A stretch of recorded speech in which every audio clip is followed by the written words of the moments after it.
Europe 1 Soir, l'interview. Claude Askolovitch, Nicolas Demorand. Mais oui, c'est nous, 18h49, notre invité est Hervé Morin, président du Nouveau Centre. Hervé Morin qui va peut-être nous aider à comprendre d'abord les complexités du centre, le centre qui n'est pas content mais qui en redemande, chassé du gouvernement mais qui vote la confiance, le centre qui veut présenter un candidat pour 2012 mais pas pour gagner, pour aider Nicolas Sarkozy. Et puis plus sérieusement... Mais vous êtes dans le procès d'intention puis, absolument plus sérieux, Vous allez pouvoir si vous voulez battre mais Nicolas... la provocation avec Claude Askolovitch, c'est la règle de base. Oui, Allez, mais enfin, vous allez ça pouvoir n'est y pas répondre. grave. Il va finir sa phrase et puis ensuite à vous la parole. Mais écoutez, comme en général, il coupe la parole, on a Mais le droit de le si faire Hervé, aussi. si Hervé Morin nous annonce là maintenant qu'il veut battre Nicolas Sarkozy en 2012, j'arrête tout de suite. Vous le voulez? Allez-y, continuez. Eh ben, Ah voyez, bah il ça veut y est, pas. il veut plus maintenant. Eh ben, Allez-y. alors, Claude. voilà, Je vous donc ai on déjà va- expliqué que la question de la candidature est une question qui se posera en septembre 2011, qu'il fallait d'abord construire un projet et un chemin. Non mais c'est Monsieur Sauvadet qui nous a dit ça ici même, qu'il ne souhaitait pas surtout pas la défaite de Nicolas Sarkozy et que Allez, la candidature du dépêchez-vous. centre serait là uniquement pour la figuration. Allez Claude, la fin de votre phrase.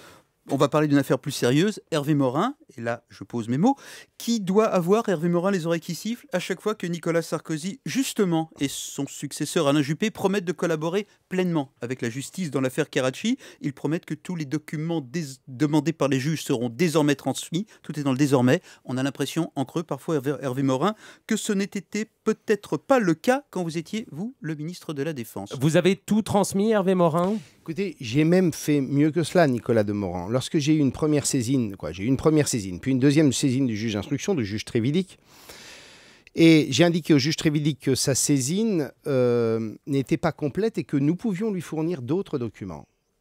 J'ai alors demandé au service que tous les documents, à partir d'une seconde lettre envoyée par le juge Trévidic, que les services coopèrent et collaborent et adressent à la commission chargée de lever le secret de la Défense nationale tous les documents qui pourraient intéresser cette affaire. La commission a donné un avis favorable. J'ai déclassifié tous les documents sans exception. Ce qu'on n'a pas déclassifié, par exemple, ce sont les spécifications techniques et militaires du sous-marin qui n'intéressent bien entendu absolument pas Donc il les n'y a instructions en désormais fer. plus rien à Et transmettre. pour tout vous dire, Nicolas Demorand, j'ai demandé aux 3 patrons des services à qui j'avais adressé la saisine du juge de me confirmer par écrit qu'ils n'avaient aucun autre document pouvant intéresser l'instruction. Et donc, de deux choses l'une, soit ces patrons de service m'ont menti, soit, ce que je crois, nous avons transmis tout ce que le juge d'instruction a demandé. Claude. L'avocat des... J'évoque ce qui relève du ministère de la Défense. Il y a d'autres ministères, comme le ministère de l'Économie et des Finances, par exemple, qui ont des documents. Par exemple, pour prendre un exemple concret, le contrat de vente du sous-marin, nous n'en avions qu'une copie. L'original était au ministère de l'Économie et des Finances. Nous avons quand même transmis la copie. Est-ce qu'il y avait dans les documents que vous avez transmis des spécifications sur la nature des contrats pakistanais, l'existence de Mais commissions? est-ce que vous pensez un seul instant Hervé Morin. que dans un contrat, il y aura l'expression de commission et de rétrocommission? Rétrocommission non, commission simplement. On est dans les commissions. Est-ce qu'il y avait quelque chose sur la nature des contrats dans Non, les documents que vous avez vus ce sont des contrats classiques d'armement avec un certain nombre d'éléments sur le prix, sur les spécifications techniques. Honnêtement, ce sont des documents de plusieurs centaines de pages. Je ne suis pas allé voir ça de très près. J'ajoute, M. Askolovitch, que les commissions, à l'époque, était légale, puisque c'est une convention de l'OCDE de 1999 qui interdit les commissions. Et donc, tous les pays du monde pratiquaient des commissions, et d'ailleurs même, elles étaient à l'époque inscrites dans les bilans des entreprises. Claude. Si vous avez tout transmis et s'il n'y a plus rien à voir, alors à quoi jouent Nicolas Sarkozy et Alain Juppé quand ils insistent et réinsistent sur la volonté de coopérer Vous leur avec la poserez justice? la question. Mais Est-ce que ça vous met mal à l'aise? Pardon, est-ce que ça vous met mal à l'aise? Non, absolument pas. J'ai, moi, souhaité une transparence absolue. Parce qu'on la doit à un double titre. On la doit à l'égard des familles des victimes et des victimes elles-mêmes, d'une part. Et d'autre part, on le doit à la démocratie, parce que les démocraties modernes ont besoin de transparence et de vérité. Hervé Morin, on va parler politique maintenant, il est 18h54. Vous êtes bizarre, vous les centristes. Vous n'arrêtez pas, depuis que vous avez quitté le gouvernement, de monter sur vos grands chevaux, mais en même temps, vous votez toujours avec le vent. Dernier exemple en date, la confiance au Sénat. Les centristes ont voté la confiance à François Fillon.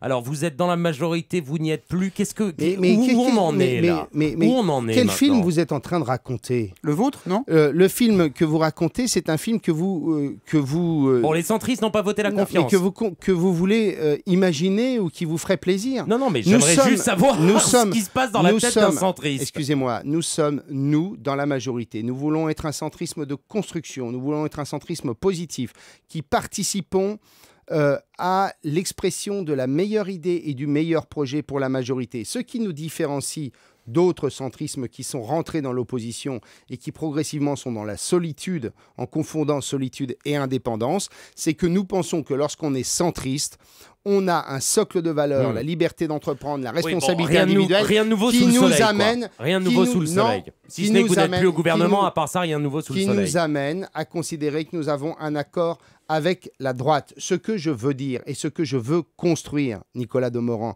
c'est une démocratie équilibrée. C'est une démocratie dans laquelle le pluralisme de la diversité française soit représenté. Et je vais vous donner un exemple. Et c'est en votant la confiance que vous allez y arriver. Je vais vous donner un exemple.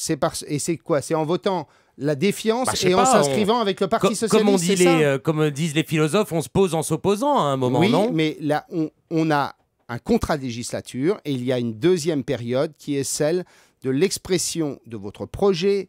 Et cette expression, elle se fait devant les Français au moment du suffrage universel. Si nous n'avions... Je vais vous donner un exemple de cette nécessité d'être comme tous les pays européens dans un système de coalition, de démocratie équilibrée, où on oblige l'exécutif à dialoguer et à débattre. Le bouclier fiscal.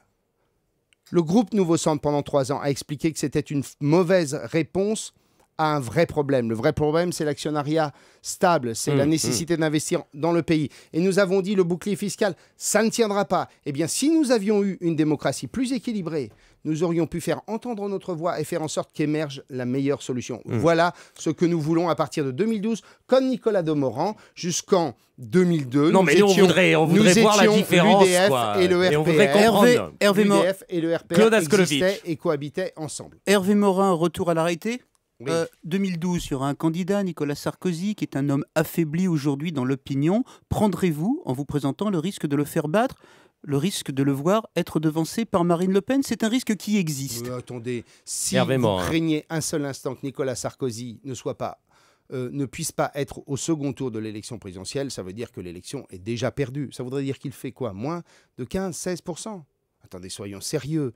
Qui peut croire un candidat centriste fait 8, 10, 12%, comme on peut vous le souhaiter? Monsieur Askolovitch, qui peut croire que la diversité de la société française peut s'exprimer et se représenter dans un seul candidat pour la droite et le centre? Je vous pose la question autrement. Et qui peut croire qu'un candidat affaibli, voyant un homme issu de son gouvernement et de sa majorité se présenter contre lui, ne risque pas de ne pas être au deuxième tour? Vous demandez à Lionel Jospin. Incroyable. Vous êtes sur des schémas en oubliant l'histoire de la Ve République. 2002. Toute la Ve République a été construite sur 2 candidatures à droite et au centre. C'était des hommes qui s'appelaient Jean Le Canuet et le général de Gaulle, Raymond Barre, Valéry Giscard d'Estaing, bref, celles et ceux, François Bayrou, celles et ceux qui ont été les porteurs de ce courant et de cette famille de pensée qui est cette droite modérée, ce centre qui cherche une démocratie équilibrée et une démocratie apaisée, car qui peut penser un seul instant qu'on n'a pas besoin d'apaiser la société française?